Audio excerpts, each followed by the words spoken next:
माझं नाव अभिजित लक्ष्मण दगडे. माझ्या शाळेचे नाव मातृश्री लक्ष्मी हायस्कूल. मी आत्ता 10वी येथे शिकत आहे. माझ्या गटाने गतिरोधक शोधला आहे. गतिरोधक न दिसल्याने अनेक अपघात होत असतात.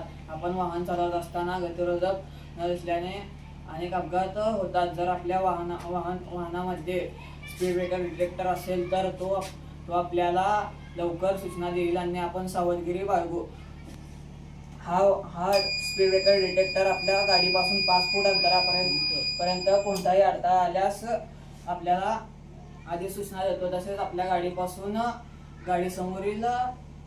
गाडीसमोरील वाहनापासून योग्य अंतर ठेवण्याची सूचना देतो. म्हणून आपल्या गाडीमध्ये स्पीड ब्रेकर डिटेक्टर असल्यास आपणास होणारा धोका टाळता येतो. किती मिनिट झालं?